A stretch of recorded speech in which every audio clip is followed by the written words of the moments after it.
Welcome to the webinar for Changes for 2021. My name is Vinia Boland, and I'm the State Coordinator for the National History Day in Iowa program. If you have any questions or concerns as you're walking through these changes for 2021, please feel free to send me an email or give me a call. You can also visit our website, iowaculture.gov/NHD. We're going to talk about the new evaluation criteria and new comment sheets. We're going to go over the updated category rules that were changed by the national office. We're going to talk about the process paper and the annotated bibliography changes and category changes for 2021. Evaluation criteria and the new comment sheets. So the national office has created a new evaluation form. It's now a rubric with 2 evaluative sections. It used to be 3 sections, but now they have historical quality of 80% and clarity of presentation for 20%. So you'll remember the relationship to the theme is now incorporated into the overall historical quality, which is now 80%. The new evaluation forms for each category are available for viewing at nhd.org/categories. We are going to take a look at one right now. So this is the new comment sheet, and you'll see that it is set up as a rubric. So judges will, instead of check marks, they will select under superior, excellent, good, or fair. We are asking judges to be more specific when they select the rankings. So please take some time to walk through here and read each section thoroughly. And at the bottom of the first page, they can write comments on strengths and areas for improvement. In the second portion, under clarity of presentation, which is 20%, you will also see that it is a portion of a rubric under superior, excellent, good, and fair. The rules compliance is at the bottom, so judges will select the same yes or no. And there's still an area for general comments. So please take some time and review this new comment sheet, and please send me any questions or concerns that you have. Updated category rules. So the national office has a new contest rulebook, so please make sure to go to the National History Day website and download the rulebook. Before you start building a project, you are required to read the rulebook. But here are the updated category rules. In the paper category, process papers are now required in all categories, including papers. Paper word count, captions and words and footnotes and endnotes other than the citation now count towards the paper word limit, in addition to the student composed words and quoted materials. For the exhibit category, exhibit media time limit.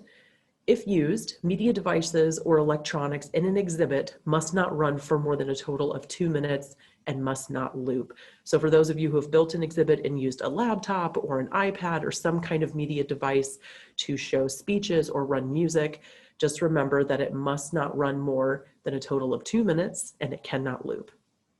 No links to external content. Links to external content such as QR codes are prohibited.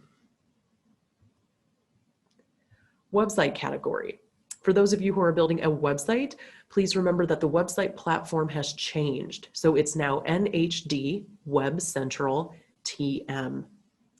Homepage requirements. In addition to the previous requirements, the homepage must now include the total length of multimedia and the total number of visible student composed words. Media time limit. The website may contain multimedia clips. So those are your speeches, your videos, your music, anything that you're pulling for multimedia clips. That total, no more than 3 minutes. The time limit includes both audio and video clips.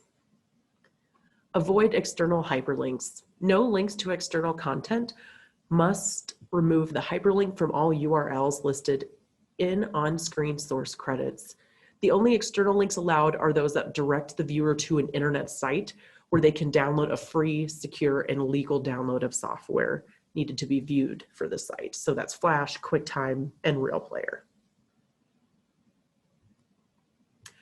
Changes for the process paper and annotated bibliography. As I mentioned, process papers are now required in all categories, including the paper category. On the title page, Because the paper category now requires a process paper, the title page for papers must list the number of words in the process paper, in addition to the number of words in the paper itself. Process paper. The questions to be addressed in the process paper have been updated, including a requirement to provide your historical argument. So your process paper must not include quotes, images, or captions. Category changes.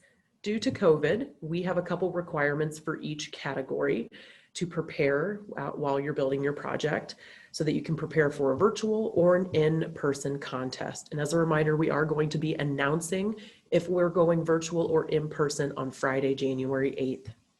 For the exhibit category, please continue to build a physical board, but we will also need you to create a PDF PowerPoint of the exhibit in case we go virtual, and there will be an example on our website, and a PDF that combines the process paper and the annotated bibliography.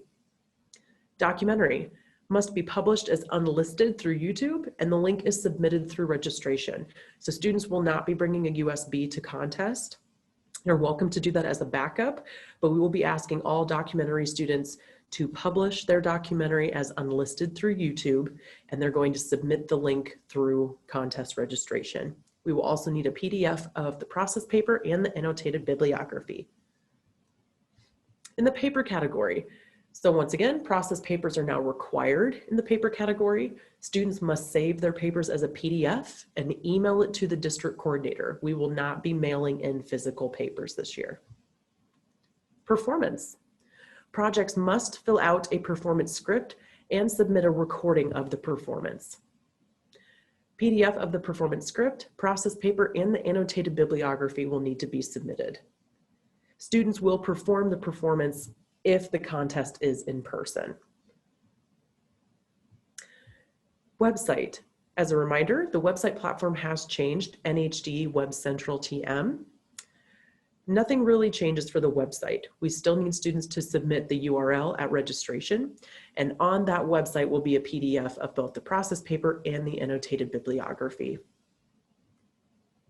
If you have any questions on project changes for this year or any concerns, please send me an email or give me a call.